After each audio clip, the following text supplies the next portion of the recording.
मंगलवार के दिन शिवलिंग पर चढ़ा दे, जो मांगोगे पूरा होगा। हनुमान जी का ध्यान करके एक आंकड़े के पत्ते पर शहद लगाकर शिवलिंग पर चढ़ा दे।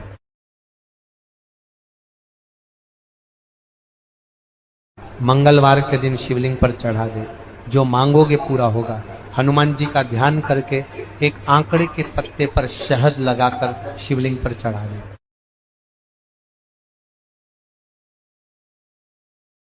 मंगलवार के दिन शिवलिंग पर चढ़ा दे, जो मांगोगे पूरा होगा।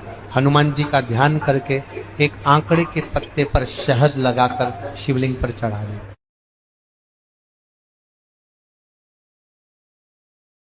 मंगलवार के दिन शिवलिंग पर चढ़ा दे, जो मांगोगे पूरा होगा।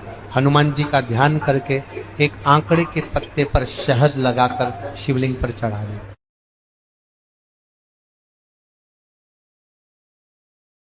एक पशुपति व्रत होता है। यदि कोई विशेष समस्या हो जो आप नहीं बता सकते किसी को, बहुत तकलीफ चल रही हो, बहुत कष्ट हो रहा हो, बहुत ज्यादा दुखी हो, तो 5 सोमवार पशुपति व्रत कर लो। कितने सोमवार? 5। पशुपति व्रत करने का नियम अच्छे से समझिएगा। 5 सोमवार करना है। कोई से भी सोमवार से चालू कर सकते हो। कैसे करना है? सुबह के समय पर भगवान शंकर का अभिषेक पूजन करने मंदिर में चले जाओ, पूजन अर्चना आराम से कर आओ। शाम के समय वही थाली लाकर घर में रख लो। सुबह के समय फलहार कर लो या मीठे का भोजन कर लो, अर्थात मीठा का भोजन मतलब फलाहारी भोजन, जो भी मीठे का है वो करें। शाम के समय घर से 6 दिए लगाकर लेके जाएं घी के। कितने दिए? 6। साथ में कुछ मीठा बनाकर लेकर जाएं। शंकर जी के मंदिर में जाकर मीठे के 3 हिस्से कर दें। 2 हिस्से मंदिर में रख दें, 1 हिस्सा अपने साथ लेकर आना। मंदिर से जो 6 दिए लेकर गए हो वो 5 दिए भगवान शंकर के सामने लगा दो, पशुपति नाथ।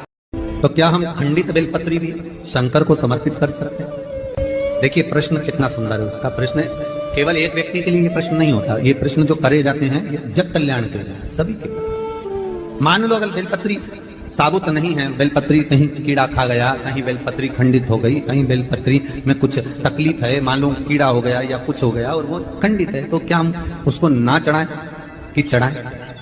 और बेलपत्री मिल ही नहीं रही और बेलपत्र हमें प्राप्त ही नहीं है, ऐसी दशा में हम क्या कर सकते हैं? कितना सुंदर कहा इस महापुराण की कथा में कि हम ये भी नहीं कह रहे कि बेलपत्र आप समर्पित करें। अगर बेलपत्र खंडित है, टूटी पड़ी है और आपके पास में नहीं है, तो शिव जी की चढ़ी हुई बेलपत्र को धोकर शंकर पर चढ़ा दें। उसने दूसरा प्रश्न लिखा, मान लो मंदिर में भी बेलपत्र नहीं हो तो?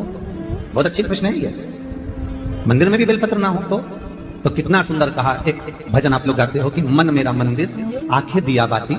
तो क्या हम खंडित बेलपत्री भी? या तो अमावस्या के दिन आपको लगता है कि हमारे पूर्वजों का उद्धार नहीं हुआ, हमारे पूर्वजों का कल्याण नहीं हुआ, कहीं अधोगति में कोई चला गया है, उसका बस एक बार पहला चंदन बाबा के शिवलिंग पर, दूसरा गणेश जी पर चंदन की उंगली, तीसरा षडानंद कार्तिकेय पर चंदन की उंगली, चौथा अशोक सुंदरी पर चंदन की उंगली, 5वां जलाधारी पर चंदन की उंगली, छठा जो शिवलिंग का जल बह रहा है इसके ठीक विपरीत की ओर चंदन की उंगली, और 7वां चंदन नंदी के मस्तक के ऊपर जो 2 सींग लगे रहते हैं उस पर चंदन की उंगली।